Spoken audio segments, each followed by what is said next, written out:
So I'm Elizabeth Nunes, moderator for this final day. Woohoo! It's been fun, but it's time for a change. So we're going to call to order our congregational meeting. We're starting at 11:20. And Pastor Kevin, please lead us in an opening prayer.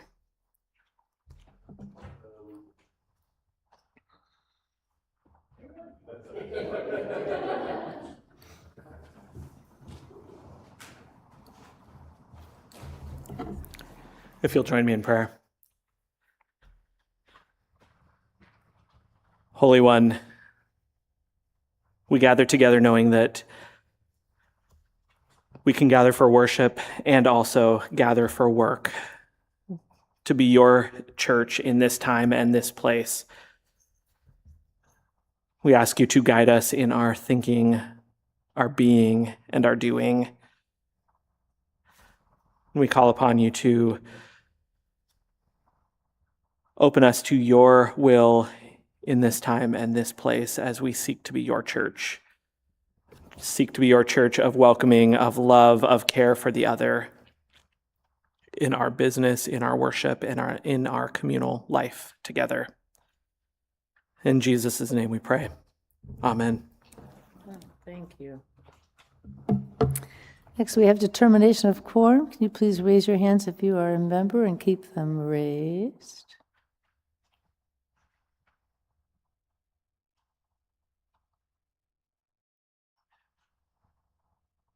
And we have Maggie in the nursery. Maggie in the nursery. Maggie's in the nursery. Yeah. We have a quorum. Thank you. Thank you. Okay.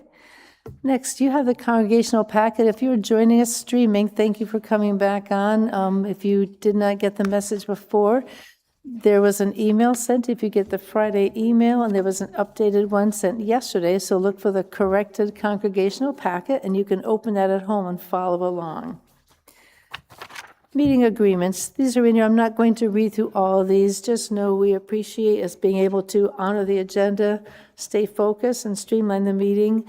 We will let you know if there are time for questions. Other than that, it's going to be presenting, asking for approval, and thank you for just waiting and raising your hand if you do want to say something and honoring these. Next is our behavioral covenant. And let me say something about this. One thing that was very important when establishing it, this is not just for the hour you're at church. You know, you cross over that line and now we have to behave. This is who you are as RBCC, at home, at the mall, everywhere you are. It's how we treat people and show they'll know we're Christians by our love. So this goes beyond the walls of our church. What we're going to do is I'm going to have all of us do the first opening paragraph, and then I'll have you read the parts in bold, and I'll read the part below, and we'll all do the closing paragraph. So let's start at the top, please.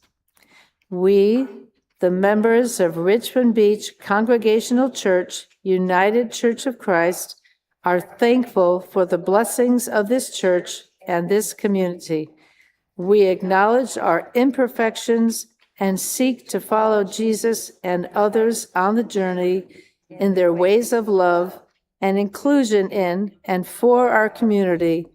We agreed to uphold the following values to ensure a spirit of love, respect, and compassion in our relationships and interactions. First, we commit to being community. This means we will seek to build positive and loving relationships with each other. We will invite and respect everyone's participation. Next, we commit to open communication. We will approach difficult issues with honest and direct communication. We will communicate directly with others when addressing disagreements or offering feedback, speaking only for ourselves. And we will welcome conflict as a natural part of relationships, striving for forgiveness, restoration of relationships, and mutual understanding. We commit to acting with kindness, respect, and compassion. We will treat each other with respect, act with compassion, and seek to understand one another's perspectives and viewpoints. We will listen with an open heart to others' opinions and concerns. And together, by agreeing to this covenant, we commit to fostering a loving and respectful community where all feel valued and heard. Thank you. Next, we have the minutes from our December 14th budget meeting. Take a moment, if you haven't already looked through this, and see if there's any corrections to be made. We need to approve, and Sarah will take care of that process. It is on both sides, two-sided document.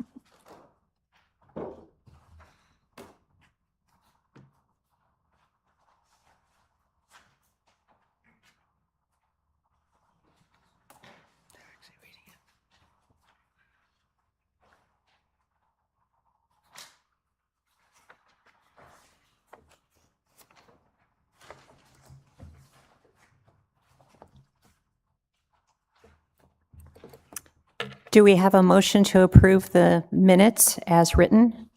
Okay, Barb Monty. Barb Renty, second by Ian Loney. Any discussion? Okay, have a vote. All in favor? Aye. Anyone opposed? Any abstentions? Okay, the minutes have been added. Thank you. And next, Kevin is going to lead us through the UCC mission and the RBCC mission statements. That's on your next page.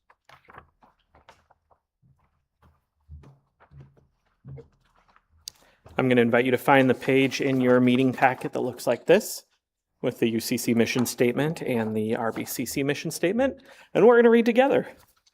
So we'll start with the UCC mission statement. I invite you to join me. United in spirit and inspired by God's grace, we welcome all, love all, and seek justice for all. Wonderful. And now the RBCC mission statement. Our mission is to cultivate a welcoming refuge for all seekers, where questions are honored, diversity is celebrated, and social activism is embraced. Rooted in radical love, we strive to build a compassionate community that embodies the values of justice and inclusivity, offering support and empowerment to those in need. Thank you. And now Sarah will honor those who have passed away.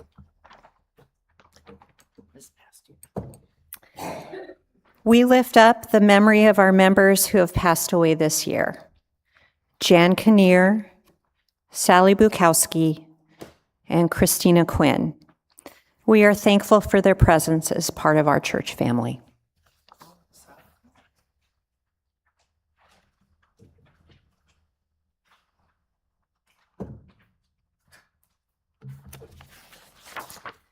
In your packet are all the annual reports. This starts with our leadership of the church with Pastor Kevin, Sarah, Katie. Miriam wrote hers before she left. And then I have mine. Sarah has hers. And then all of the boards and committees, those are in alphabetical order. We're not going to read through all of them. You say, thank you. But what we'd like to do, I've invited Corrine Bailiff, Bob Shopon, if you're both coming up, in our quest to be transparent. We want to give you some details about the budgets and the different funds we have, so you're clear on that. So Corrine and Bob, thank you for preparing this, and come on up, or maybe Corrine's just coming up. I'm not sure.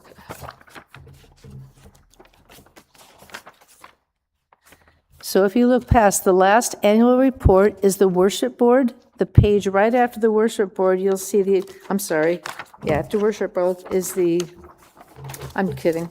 Look after the financial report. First, they have their annual report, but there's a page after that that's double-sided that shows the budget they will be covering with you at this time. Thank you.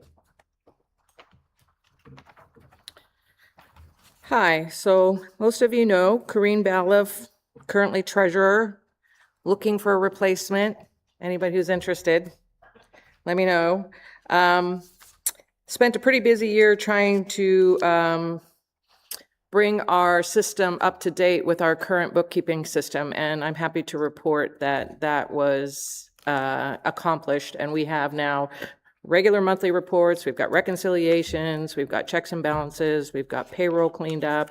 It's actually in very good shape. So those who are interested in being treasurer, it's in really good shape. On the bigger picture, you can see from the reports, we, again, in the interest of transparency, laying out the numbers for you, and in case anybody wants to get into that level of detail. And what we're doing right now is subsidizing our operating budget with money from the earnings from our endowment fund and our Troyer fund. And one of the things I think I get a lot of questions about is what exactly are these endowment fund, other funds kind of thing. It basically, we have 3 accounts at Edward Jones. One is endowment, has some really strict rules that govern what we can and cannot do with it. The second one is what we're calling the Troyer fund, because that was where we deposited the money when we sold the Troyer house. And then there's a third account where we have things where we hold monies, say, for designated funds, and other times when we get money coming in. That was designed for the fact that designated funds was sitting in a Chase, just a regular checking account, and making no interest. So we carved out a nice chunk of that and left only enough in the Chase account to manage the monies that were coming and going. Took that chunk, put it in a third account, making better interest off of it. So try and make our money work better for us. So those are the 3 basic accounts. The first one that I just mentioned, it has mostly CDs. It's very fluid. Its money can come in and out quite easily. Troyer's a little bit more restricted, and then you got the endowment fund, that's the biggest fund, and that's the one that is very restricted. This year, we had 41,000 designated from the endowment and 54 from Troyer to help subsidize our budget. That has already been deposited in the Chase account. So any money is now coming out of any one of those Edward Jones account are above and beyond the budget. And as you know, we passed a budget with an $89,000 shortfall. So guaranteed, we're probably going to be pulling money out of there, and we cannot pull it out of the endowment fund. So it'll be coming out of Troyer or possibly some of the monies held in the third account. So that's hopefully explains the makeup of those accounts. Now, one of the things you'll see in your packet is a pro forma for, and by the way, what I just described is also in a schematic, if that helps you kind of follow the bouncing ball. But on the back of that one is also pro forma for the Troyer fund, because what we're doing is when we do have a shortfall, it's primarily coming out of that account. And like I said, we already had committed 54 out of Troyer. 54 out of Troyer, it's already been deposited in the operating account. So now if we need cash in the operating account, it's going to come out of Troyer. And so we're anticipating about another 86,000 to come out of Troyer, which means we're going to be depleting the capital in that account. And when you add that to what we put in the budget, you have to look, how long can this last? And the pro forma that you see there, it kind of looks, I don't know if anybody can see that. It would mean that by the time we get to 2029, we would not have enough in Troyer to subsidize our budget at that level, assuming pledges stay the same and assuming we have continued, increases in inflation and cost of living type increases in our expenses. So we wanted to bring that big picture to everyone, because sometimes I hear people saying, oh, well, we got all this money in Troyer, let's spend it, yay.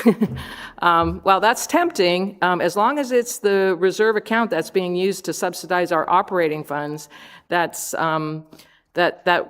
could lead us into some financial difficulties if, sooner rather, than we'd like.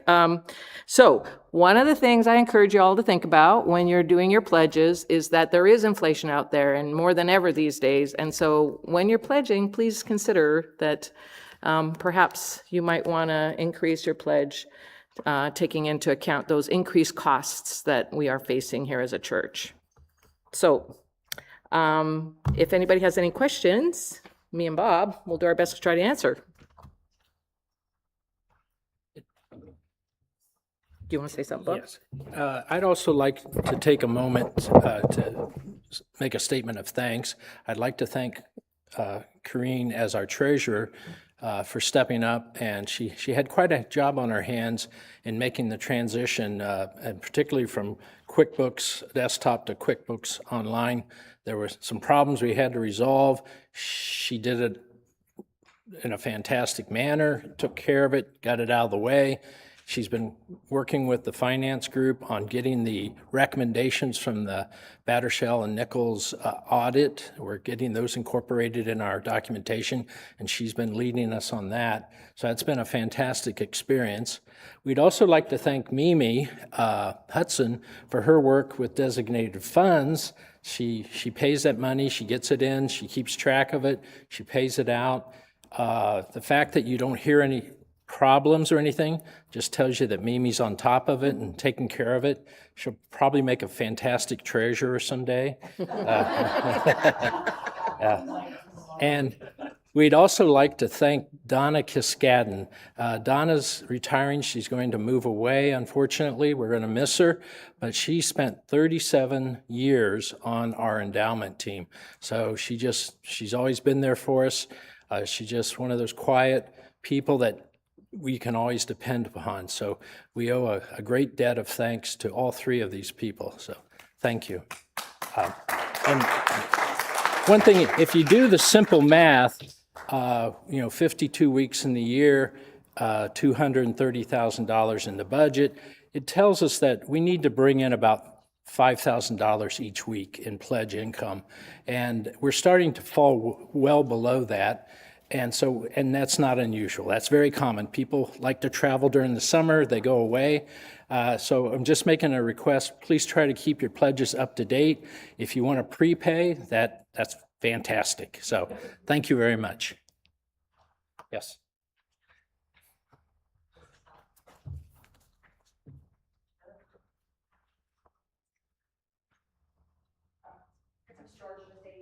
Thank you, George.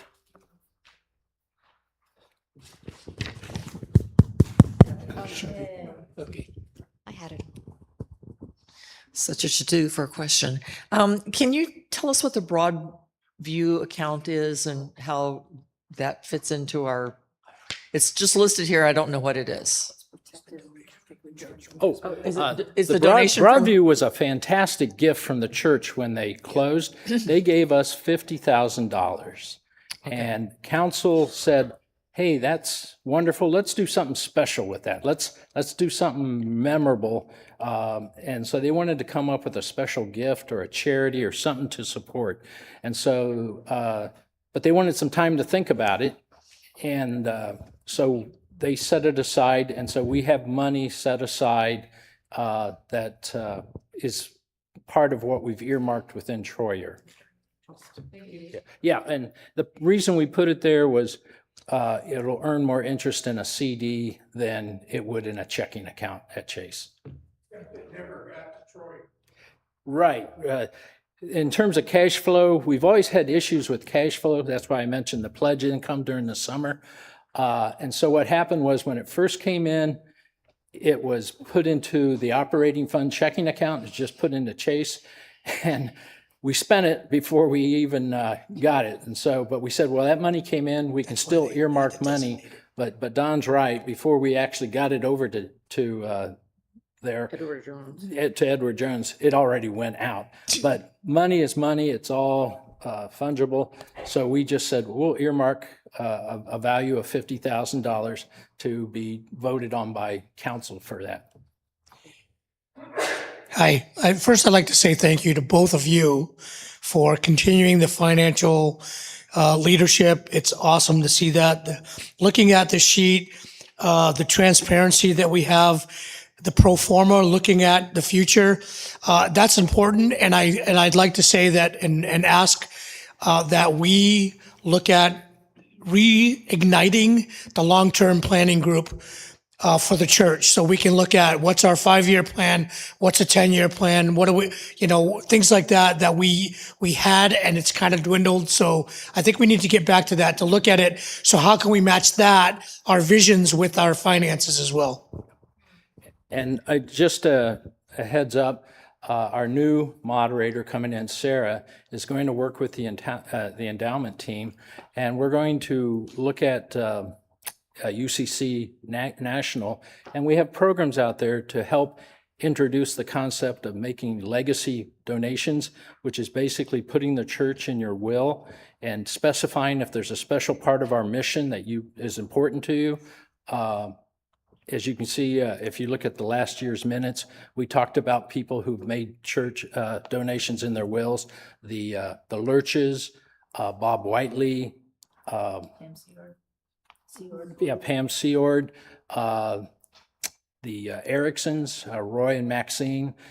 These are all people that thought about the church and said, hey, I want to support the children's group. I want to support Sandwich Sunday. And so there's other things. So if you want to earmark that money for special purpose, of course, we always love to get something in the endowment because that continues to support our church of the future. Contributes a big part, $50,000+ usually to the operating budget. So those are all important gifts that continue to give after each of us has moved on. Okay. Any other questions? George?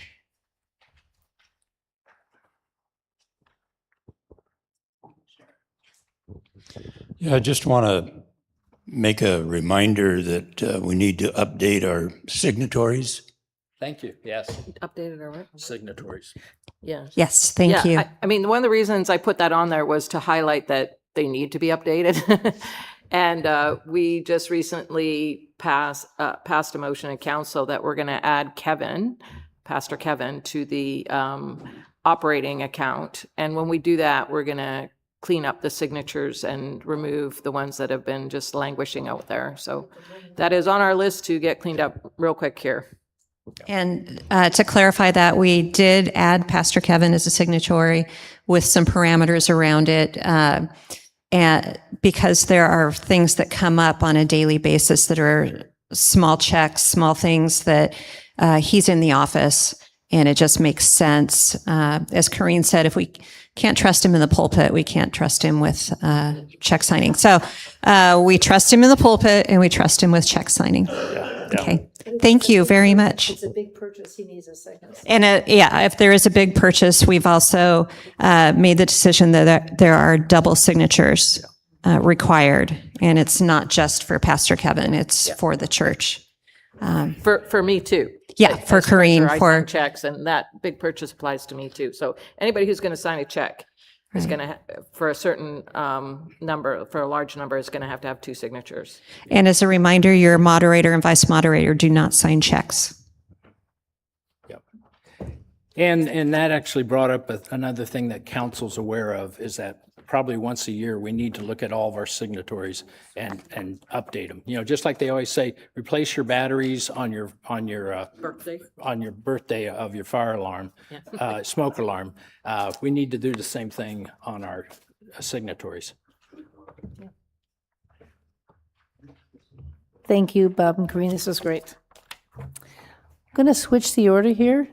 Before we do the board nominations, I'd like to honor those who have served on boards. Several people are coming off, and I made a list of all those. Some may be coming back on different boards, but Sarah's going to to all of you that are leaving after a lot of service, and we so appreciate that. Some of you are moving on to other boards and committees, and some of you are just taking a needed break. So thank you very much. From Community Care and Engagement, Dan Thompson, David Donnan, Corrine Balliff, Wendy West, Lorraine Almy, and Leanna Olmsted are moving on. From Faith Formation, Melissa Hart and Chris Thompson. Memorials, Endowments, and Planned Giving, Donna Kiskadden is moving on. Outreach, Martha Clay, Kathy Technow, and Anna Sterner. Personnel, Denise Thomas and myself are moving on. Stewardship, Linda Smith is, I don't know how we can have stewardship without you, but Linda Smith is moving on. Trustees, David Donnan and Terry Olmsted are moving on, and Worship, Barb Runty is moving on. So thank you very much for your service, and we'll see you at church.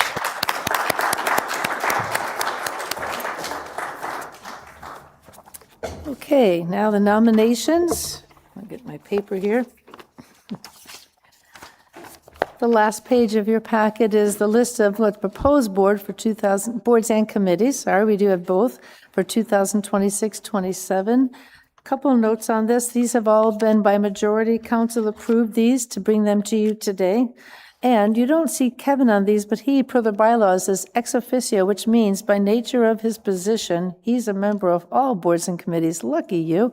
He will not always attend every meeting, but if not there in person, you know he's there in spirit, and you can reach out to him with any questions about this or anything else in our church. So I'm going to announce the new people coming on, and we're going to just ask for approval to have them join these boards.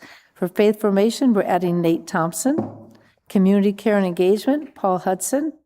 For Financial Resources and Stewardship, Nita Shoup. For Outreach, Lorraine Alme, Melissa Blue, Carol Colt, Sheila Dexter, Wendy West. For Trustees, Barb Runty and Ian Loney. For Memorials, Bill Perron joined during the year, but we're adding him now. And I think that's official. So if you can take a minute, think about that. Again, the council approved, but we need your approval per our congregational format. And we'll hold for someone who has a motion to approve these new board and committee members.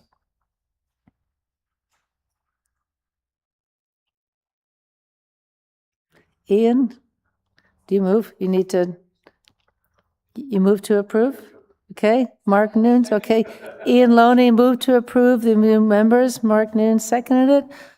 Any discussion? All in favor? All opposed? Any abstentions?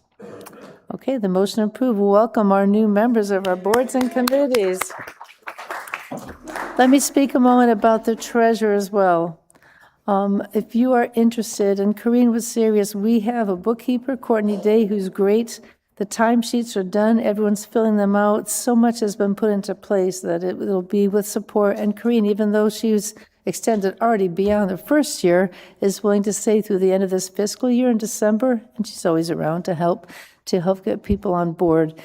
This is something that's invited by the moderator. I'm going to ask you if you've thought about it and prayerfully considered to get in touch with Sarah or David and talk with them. There are some good skill sets that are needed for this, so please see them if you think you would like to be the treasurer for next year.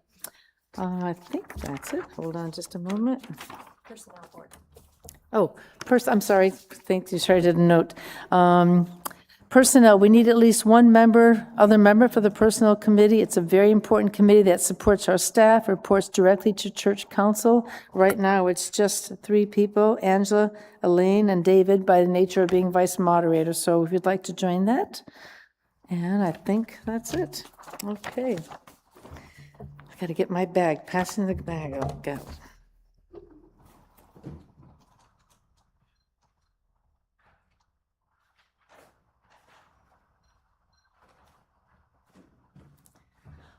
So at this time, we're passing the gavel, and make sure I'm getting my right thing here. Oh, before that, since I switched the order, it's my outgoing remarks, and then we're going to take care of this. I have some notes. I love this church, and all of it encompasses. I'm proud of our history as a UCC church. I'm proud that we continue to be Christ-centered while exploring the ideas and contributions of others who move us. I'm proud to be an open and affirming church, and proud to have served as your moderator this past year. When Jill asked me 2 years ago about this time to be the moderator, I said, nope. Some of you have heard this story. I said, I just retired from that kind of thing, running a city and organizing, being an elementary principal for 20 years. Then I thought, I'll pray about it. Oh, dangerous and powerful words. And I did pray about it. And I am not one of these, I actually hear voices, but I got a direct message. God is still speaking. And he said, I gave you these gifts. Why don't you use them for church now instead of schools? Darn it. Why did I ask? And it made sense. It just made sense. And it's been a challenge and a joy and everything in between. To those who served as moderator before me, Cliff Olmsted, Mimi Hudson, Todd Stein, Cindy Thompson, and so many more over the years. Your foundation paved the way for me. We don't do this work alone. We do it on the shoulders of those that came before. So thank you, all of you. Thank you to my church family, Kevin, Stacy, Katie, Sarah, Council, and each of you. Thank you for your partnership, work, humor, support, and grace as I learned how to be a moderator. And thank you to my home family, especially Mark, who has continually supported and put up with me for the past 2 years. I'll be back home again. Woohoo! Finally, a word about fellowship. And I know we have this wonderful technology and streaming, and it's great. And there's nothing like being in church. I think what we're missing in this age of digital work is that it's easy to do everything from a distance. We don't sit and talk and share as often as we can. I encourage you to come to church if you can. For those that can't, we have streaming, I understand. If you're not coming because you need a ride, reach out to us. I would be happy to give someone a ride to church. The way we have a meal train, we can do a transportation train. We can set it up permanently, that every second week it's your turn. I think we need to get people here if we can. And I thought about this the way I think about working out. I'm not someone that does work out at home very much. I do yoga, but I go to a gym because when I'm home, everything else is screaming, organize me, clean me, do me. I can sort of work out and I'm doing other things. And I know after living through COVID as a principal, yes, I did meetings, but I was doing a lot of other things. There's a difference coming in here. When you are in here for 1 hour, that hour of peace, I just sit in here and look at the cross and the music starts and I go, just that hour. Give yourself that hour of peace and come to church whenever you can.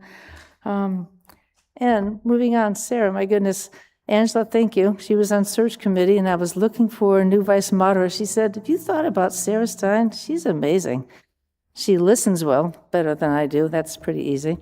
And she's thoughtful, not only kind, but full of thought. She has great ideas, and I'm so thrilled that she's been my partner this year, and she has selected David Downen, and she'll talk in her remarks, but thank you. Been an amazing partner.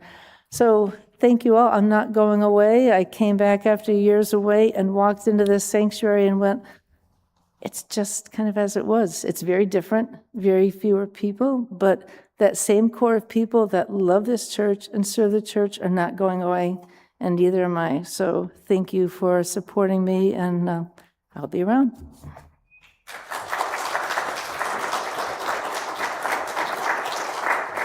Now this, we were looking for a gavel. Good old Paul Hudson said, I heard you were looking for a gavel, so I made one. Look at this beautiful gavel. I asked him to put RBCC in his initials, so, a little legacy. Years down the road, who made that thing? Oh, PH, Paul Hudson. Thank you so much. I'm officially passing you the gavel. Good luck and have fun. Oh, the power. Before this officially goes into effect, I have a thank you. We've been blessed to have Elizabeth Noon serve as our moderator. Stand up here. Hold my hand. Give me a hug.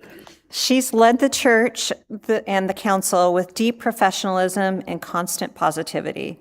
Her willingness to roll up her sleeves and tackle any task was a true gift to our church, especially as we transition to a new senior minister.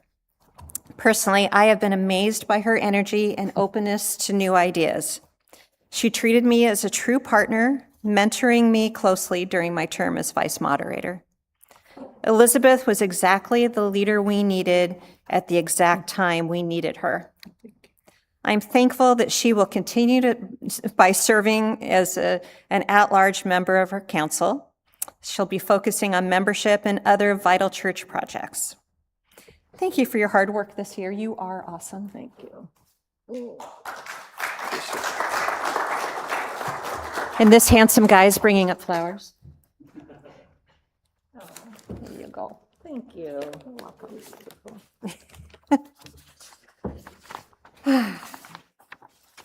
So I guess these are my incoming remarks, and they will be brief. I'm really looking forward to the coming year. Pastor Kevin has some great ideas, and together With all the boards, you will see a concerted effort on making connection with the congregation. I've chosen to make connection our word of the year. With connection, we build trust, and with trust, we build community. I'm asking you all to reflect on how we can connect with one another and the greater community throughout the year. I'm really looking forward to working with David Donnan as he becomes the vice moderator. Thank you, David, for agreeing to serve over the next years, and I said years, because after our term as vice moderator, we spend 2 more years on council. We have a wonderful, faith-filled community here at RBCC, and I know that together we can do the work of the church and have a lot of fun along the way. So let's go.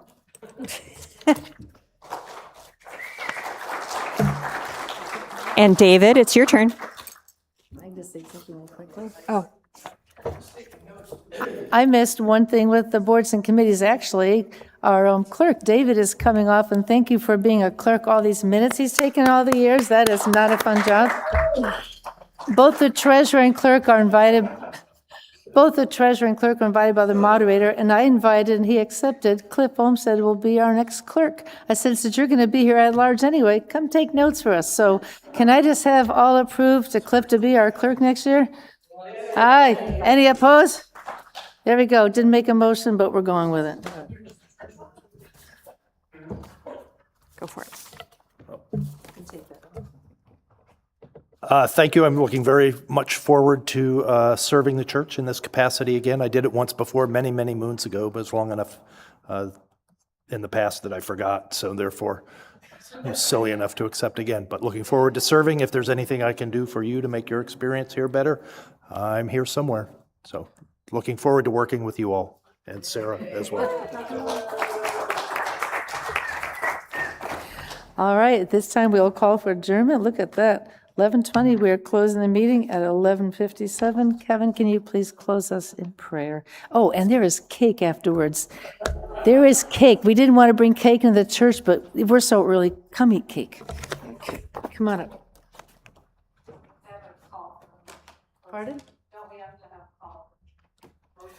Oh, we need a motion. Does someone want to adjourn? Cindy Thompson is moving that we adjourn. Kareem Bailiff is seconding, and we all want cake. Say aye. Any opposed? Nay? All right. Thank you, Cindy. Still need you. I appreciate following process, but has anyone ever voted not to end the meeting? As our closing prayer, I have a prayer from the UCC Book of Worship. In light of us electing new slates of candidates to boards, committees, things of that nature, this is a prayer from the Affirmation of Ministry section. So if you'll join me in prayer. Eternal God, you have called these people to serve you in this household of faith and in the world which you have entrusted to our care and keeping. Send your Holy Spirit on them that they may serve among us with honor and faithfulness. Help them to be diligent in their duties, that your church may prosper in the mission you place before it. May their example prove worthy for all of us to follow as we are united in Christ's ministry to the glory of your name. And the people of God say, Amen.